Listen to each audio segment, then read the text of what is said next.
بسم اللہ الرحمن الرحیم۔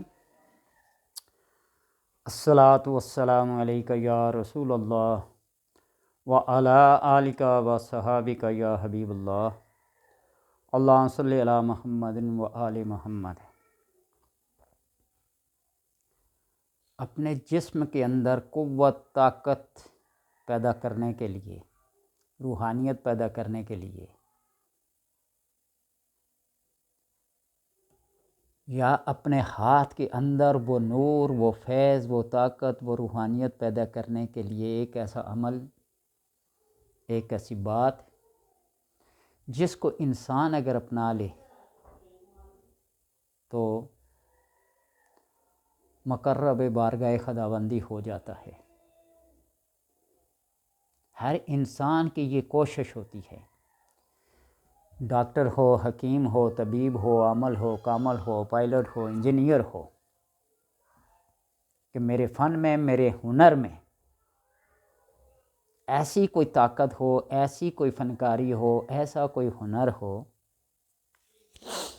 جو اپنی مثال آپ ہو۔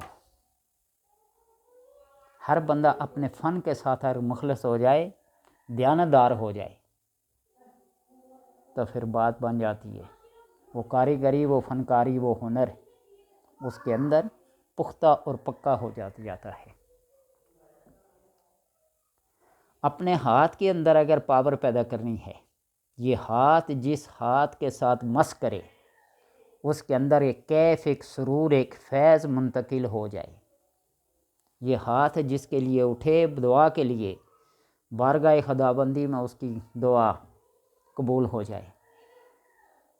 یہ ہاتھ جس کے اوپر تھپڑ مارے نیست و نابود ہو جائے۔ یہ ایک روحانی عمل ہے، یہ ایک مسلسل ذوق اور شوق کا نام ہے۔ اپنے کلینک پہ کوئی ڈاکٹر بیٹھا ہوا ہو، وہ یہ سمجھتا ہو کہ میرے نسخے میں، میری میڈیسن میں، میری دوائیوں میں تاثیر پیدا ہو۔ کوئی عامل ہے، کوئی کامل ہے، کوئی وکیل ہے، کوئی جج ہے، یعنی جو بھی جس فن سے منسلک ہے اس فن کے اندر قوت، تاثیر اور پاور پیدا کرنا چاہتا ہے، تو یہ عمل ضرور کریے گا۔ جب بھی کسی فقیر کو، کسی نادار کو، کسی بے بس کو جو تمہارے سامنے ہاتھ دراز کرے، ہاتھ پھیلائے، تو اس کو جب کوئی صدقہ، کوئی خیرات، کوئی زکوٰۃ، کوئی فطرانہ کوئی چیز دینے لگو، تو کوشش یہ کرو کہ اس کے ہاتھ کے ساتھ آپ کا ہاتھ مس ہو جائے، مل جائے، ٹچ ہو جائے۔ وہ اس لیے کہ سائل جب اپنے ہاتھ کو پھیلاتا ہے اور دینے والا اس کو کچھ عطا کرتا ہے، تو اس سائل نے اللہ کا نام لے کر تو اسے طلب کیا ہے، اور جب آپ کچھ عطا کرتے ہیں تو سب سے پہلے وہ چیز آپ کی دی ہوئی اللہ کے ہاتھ میں جاتی ہے، اور پھر اللہ کے ہاتھ سے اس سائل کے ہاتھ میں آتی ہے۔ یہ بات اتنی آسانی سے سمجھ میں آنے والی نہیں ہے۔ جو اللہ تبارک و تعالیٰ کے ساتھ تعلق رکھنے والے ہیں نا، من آتا للہ، جو کچھ عطا کرتا ہے اللہ کے لیے، اس اللہ کے لیے عطا کرنے والے کو یہ پتہ ہے کہ اس کو سرور کتنا ملتا ہے، اس کو خوشی اور فرحت کتنی ملتی ہے۔ تو اس ہاتھ کو ٹچ کر لیں، اس لیے کہ وہ ہاتھ اللہ کا ہاتھ ہے۔ وہ اللہ کا ہاتھ ہم جیسا ہاتھ نہیں ہے، ٹھیک ہے؟ تو آپ اپنے ہاتھ کے اندر وہ فیض، وہ قوت، وہ روحانیت پائیں گے۔ آپ جس کے ساتھ بھی ہاتھ ملائیں گے نا، تو اس بندے کو آپ کا ہاتھ چھوڑنے کا جی نہیں چاہے گا، وہ تھامے رکھے گا، آپ جس کے لیے بھی اپنے ہاتھ کو دعا کے لیے بلند کریں گے قبول ہو۔ کوئی بھی اس ہاتھ سے کام کریں گے، سائل کے ہاتھ کے ساتھ ٹچ ہونے کے بعد آپ یہ معمول بنا لیں، دیکھ لیں۔ پھر بہت لمبا چوڑا واقعہ ہے، اس کو بتانے کی ضرورت نہیں ہے، کئی دفعہ یہ بیان کر چکا ہوں۔ اور دوسری بات یہ ہے کہ اس اپنے ہاتھ کو، دائیں ہاتھ کو یوں اللہ تبارک و تعالیٰ کی طرف سے پھیر کے نا اپنی پیشانی پہ رکھ لیں ایسے، اور سورہ کوثر کو 7 بار پڑھیں۔ جب بھی کوئی پریشانی ہو، کوئی فکر ہو، کوئی اندیشہ ہو، کوئی بیماری ہو، کوئی حاجت ہو، کوئی رکاوٹ ہو، یہ آپ اپنا معمول بنا لیں۔ دن میں کسی وقت بھی کر سکتے ہیں، جب بھی آپ کسی تفکر میں، کسی تدبر میں، کسی پریشانی میں، کسی خوشی میں، جہاں کہیں بھی بیٹھے ہیں، بس 2 سے 4 منٹ کا یہ کیا ہے، معمول ہے اور عمل ہے۔ آپ اپنے اس ہاتھ کو یوں پیشانی پہ رکھ کے سورہ کوثر کو پڑھیں، پھیر دیں چہرے پہ، سینے پہ، آپ کے ہاتھ کے اندر ایک پاور آ جائے گی، آپ کی مشکل ٹل جائے گی، آپ کے دماغ کے اندر وہ سوچ آ جائے گی، اس کا سلوشن آ جائے گا، اس کا حل آ جائے گا، آپ وہ کام کرنے لگ جائیں گے، اسباب پیدا ہو جائیں گے۔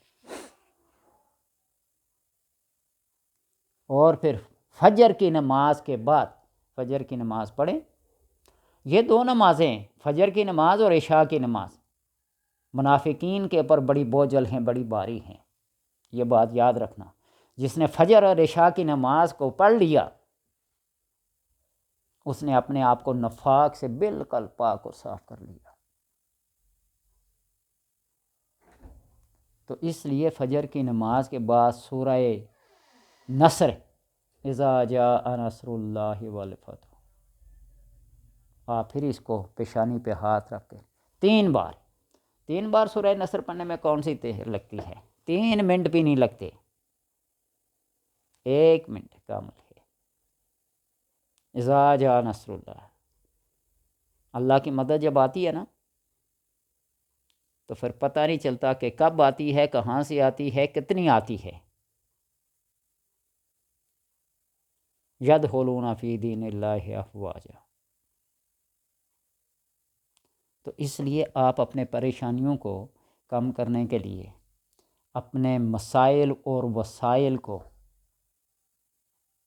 اپنی حاجات کو، اپنی پریشانی اور فکروں کو یکجا کر کے آپ اللہ کی یہ کلام پڑھیں، سورہ کوثر کسی بھی وقت دن کے حصے میں، اور سورہ نصر فجر کی نماز کے بعد پیشانی پہ ہاتھ رکھ کے 3 بار، اور سورہ کوثر کسی بھی وقت دن کے اوقات میں 7 بار پڑھ کے ہاتھ چہرے پہ پھیر لیا کریں، سینے پہ پھیر لیا کریں۔